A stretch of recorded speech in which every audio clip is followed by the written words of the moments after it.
뭐가 없는 특별한 이유가 있는지요? 라고 질문을 해주셨습니다.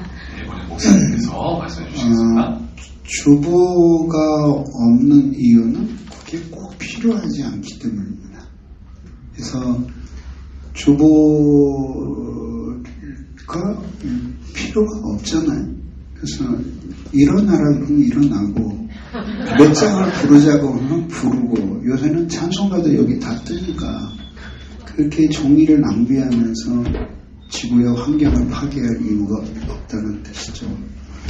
그리고 이제 주보는 사람들의 이렇게 소식을 실어 나르는 그런 건데, 사실은 그 4쪽이나 6쪽짜리 지면 그 손바닥만한 것에 무슨 그 사람들에게 호소력이 있는 소식을 실어 나르겠어요. 그래서 우리는 한 달에 한 번씩 이렇게 신문을 만들잖아요.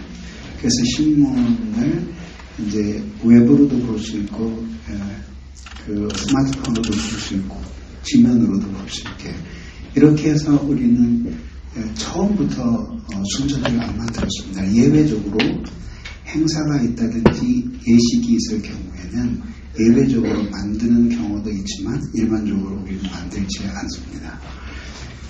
그 다음에 두 번째, 성가대가 없는 이유는 우선 그 역사적으로 보면은 사실 이 성가대는 구약시대에 다윗의 시대에 성가대가 있었다고 하지만 그것은 아직 예수님이 오시기 전에 성전에서 제사를 드리는 시대였기 때문에 구약시대에 성가대가 있었으니까 지금도 성가대가 있어야 된다는 것은 신학적으로 맞는 말은 아니에요. 성가대를 하고 있는 교회를 잘못됐다고 비판하지는 않습니다. 그러나 신약으로 돌아가 보면 원래의 이 찬양은 모든 사람이 함께 부르는 회중 찬양이 주를 이루었고, 여러분들이 잘 알고 있는 1620년대에 메이플라워를 타고 미국을 건너갔던 청교도들은 아주 음악을 사랑하는 사람들이었지만, 그러나 교회에서는 악기도 사용하지 않을 정도로 극도로 음악을 배제했던 사람이고, 교회에 악기가 들어오기 시작한 것은 굉장히 늦은 시기고요. 오르간이 들어오기 시작한 것은 14세기 넘어서 들어오기 시작합니다. 그리고 성가대가 세워진 것은 일종의 공연 문화에서 생겨난 것입니다.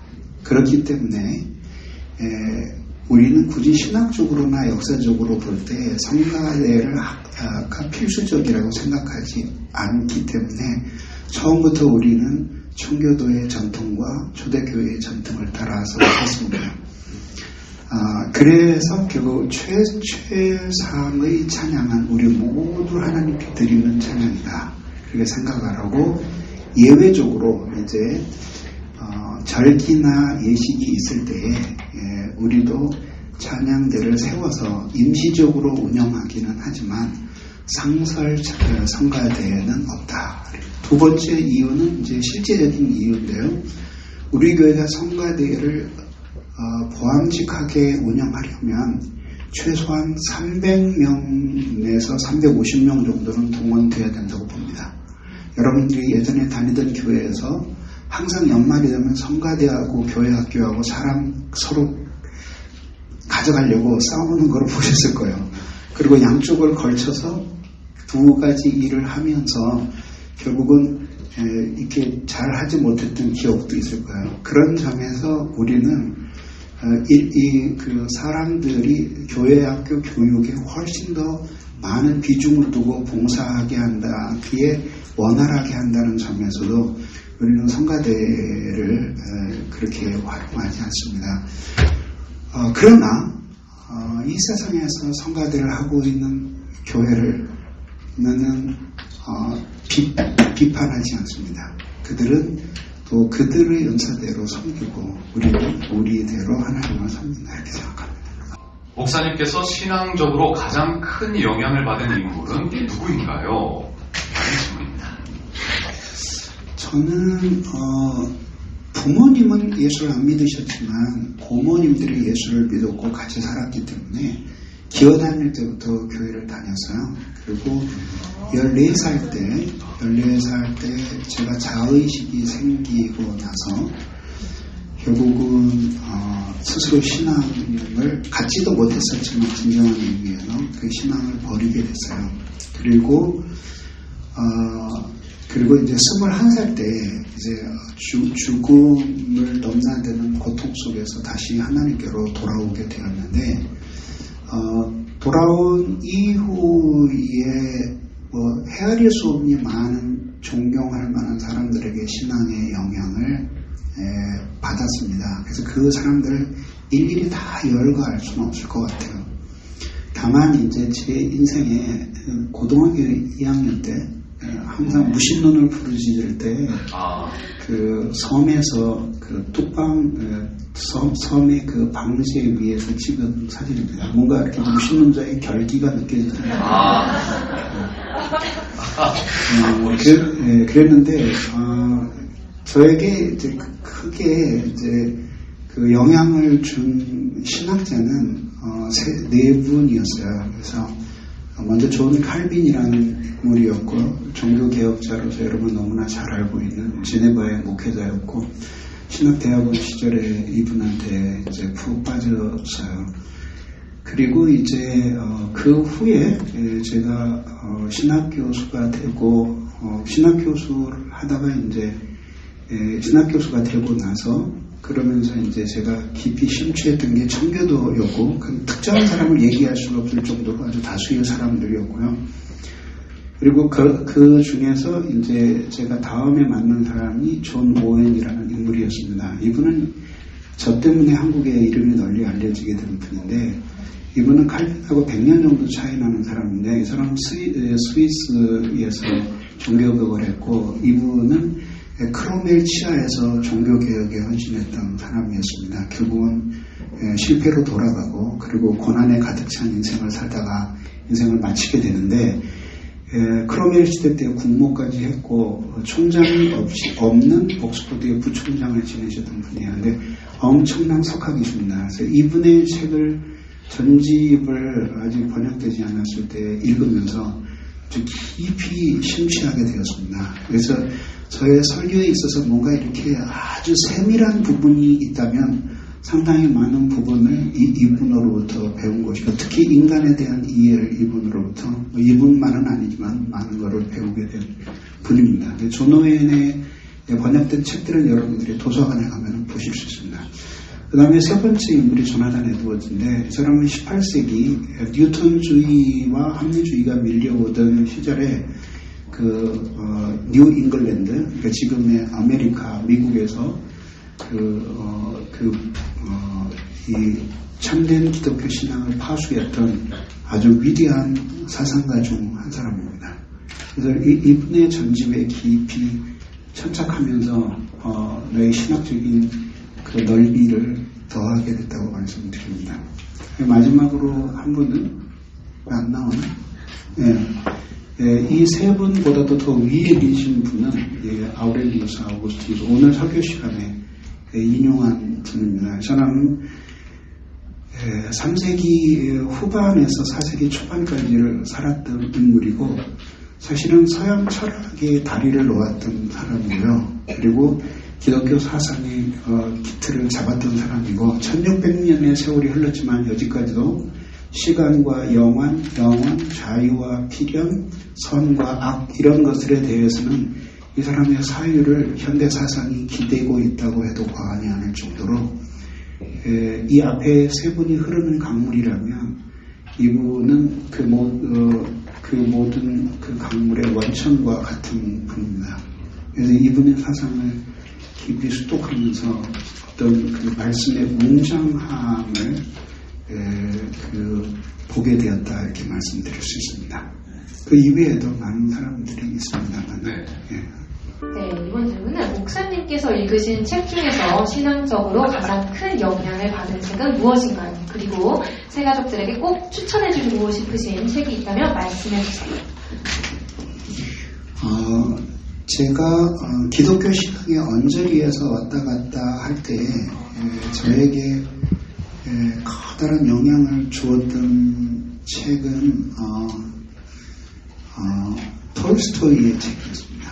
톨스토이의 인생론과 부활이라는 책을 읽으면서 기독교 신앙으로 성큼 가까이 용기를 내서 다가가게 되죠.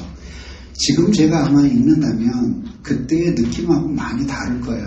그런데 어쨌든 저에게는 그 책이 여기 레오 톨스토이의 부활이라는 책, 그 다음에 On Life 인생론이라는 책, 그리고 마지막 제게 감동을 주었던 한 책은 이제 어거스틴이 아니라 이제 이 사람의 톨스토이의 자매로 되었어요. 이 사람은 우리가 가지고 있는 똑같은 신앙의 결을 가지고 있다고는 볼 수 없는 러시아 정교회에 속한 사람이었지만은 그럼에도 불구하고 이런 부활이라는 책은 결국은 나의 판단과는 상관없이 선악이 존재한다는 것, 그리고 참된 도덕 생활을 통해서 도덕생활과 인간의 행복은 분리되지 않는다는 것, 이런 거를 가르쳐 주었고, 인생론은 인생의 그 밑바닥의 기초가 무엇인지에 대해서 많이 생각하게 하는 책이었어요. 20살 때 이 책을 읽으면서 제가 무신론의 어두움에서 벗어날 수 있었습니다. 그래서 여러분들에게 이 세 권의 책을 강력히 추천하면서 읽으라고 그렇게 말하지는 않겠어요. 근데 나에게 그런 감동을 주었다는 이야기를 하고요. 여러분이 추천한다면 나는 여러분들에게 제가 쓴 구원과 하나님의 계획을 읽어보라고, 주기도문을 읽어보라고 오히려 권하고 싶습니다. 그러나 이렇게 조금 쉽지는 않지만 그러나 꼼꼼하게 읽어본다면 신앙의 토대를 놓을 수 있을 것이라고 그렇게 생각합니다. 원입니다. 열린교회의 시대적 사명은 무엇이라고 생각하시나요? 그리고 이를 이루기 위한 목사님의 목회 방향에 대해서 말씀해 주세요.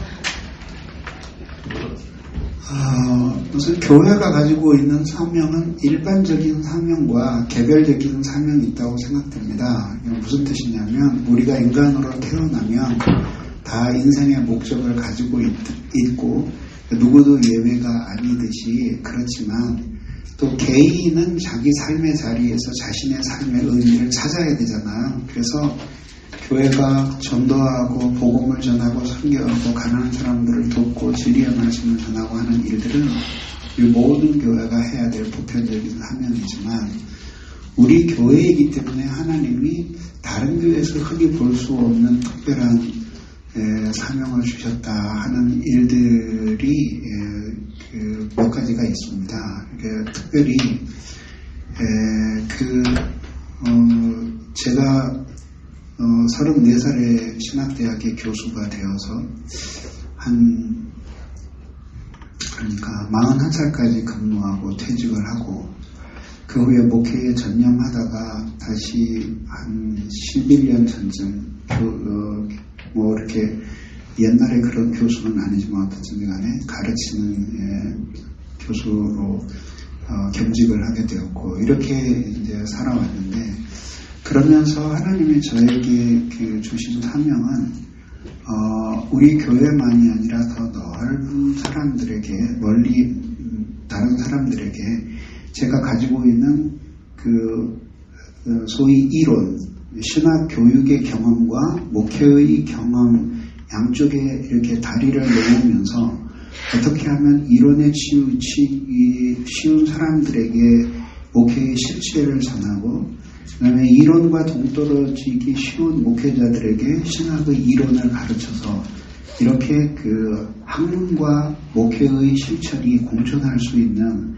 풍요로운 교회를 만들 수 있을 것인가. 그것이 저의 평생의 고민이었고, 이런 고민이 저로 하여금 목회하면서 계속 공부하도록 만들어서, 그래서 이제 제가 설교하는 내용들이 사람들에게 전파되고, 또 제가 쓴 책들이 사람들에게 한국 기독교의 한 시대를 이끌어갈 수 있도록 하나님이 그렇게 사용하신 것에 대해서 감사하게 생각하고, 그 방향으로 우리들이 노력을 해왔고, 이 외에도 특별히 중국의 신학교를 세워서 고급 인력들, 하나님께 헌신된 사람들을 견실한 주의종으로 세우는 일에 한 11년 동안 헌신해 와서 졸업한 학생들 중에 이미 벌써 한 400명씩 그렇게 교인들을 모아서 목회하는 사람이 있게 하신 것은 하나님의 우리 교회에 주신 독특한 열매였다, 그렇게 생각을 합니다. 그렇게 해서 이렇게 많은 책을 써냈는데요. 지금은 조금 약간 주춤하고 있습니다만, 그러나 여전히 여러분들이 공과 공부할 수 있는 책은 제가 의무적으로 집필을 해야 되기 때문에 공과 공부가 떨어질 정도까지는 아닙니다. 그래서 계속해서 책을 써내고 있고 앞으로도 그런 걸음으로 걸어가야 되지 않을까 생각합니다. 한때는 교회를 기반으로 해서 아주 좋은 신학교를 만들어 보려는 꿈도 가졌었는데, 이제 여러 가지로 그 꿈을 이루는 일이 현실적으로 쉽지 않아 보이는 상황에 도달하게 되었고, 그럼에도 불구하고 이 교회에서, 그러니까 여러분들이 이 교회에서 설교를 듣는데 실제로 이 설교를 듣는 사람보다 10배 정도의 사람이 설교를 듣고 있다, 그렇게 생각하시면 됩니다. 그래서 그것들이 결과물들로 나와서 어쨌든 한국교회의 어느 한 흐름에 영향을 주고 그들을 말씀과 신앙의 세계로 돌아오게 하는데 우리 교회가 쓰임을 받았다, 그렇게 알아주시면 감사하겠습니다. 노력하겠습니다. 감사합니다. 네. 우리 마지막으로 새가족 여러분들께 당부의 말씀 한마디만 부탁드리도록 하겠습니다.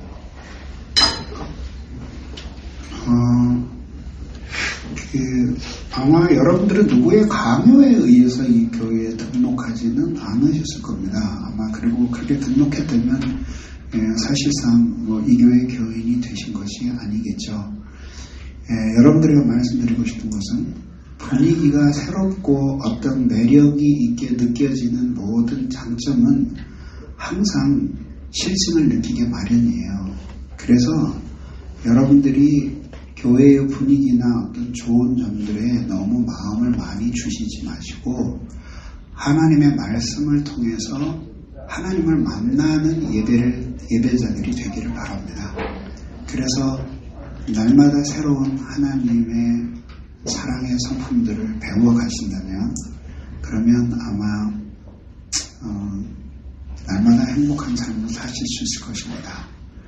여러분들에게 특별히 당부드리는 바는 오늘 우리 교육자들하고 우리 집사님께 부탁드리는데, 끝나고 나서 쭉 도서관 투어를 하세요. 그리고 도서관에서 여러분 책을 무조건 한 권씩 빌려가십시오. 공짜로 빌려줘요.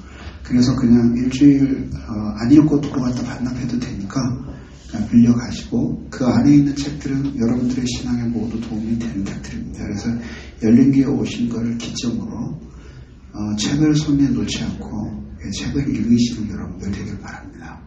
책을 읽는 신앙생활과 전혀 안 읽는 신앙생활은 유치원과 대학생의 차이입니다. 그러니까 여러분들이 열린교회에 오신 것을 계기로 해서 설교를 잘 듣고 은혜를 받는 예배자가 되고 열렬한 기도자가 되고 전도자가 되고, 그리고 무의도식하지 말고 오늘부터 내년 1월 1일부터 결심을 해서 아무리 작은 일이라도 이 교회에서 섬기는 일이 있기를 바라요. 그리고 책을 손에 놓지 않는 여러분들이 되기를 바랍니다.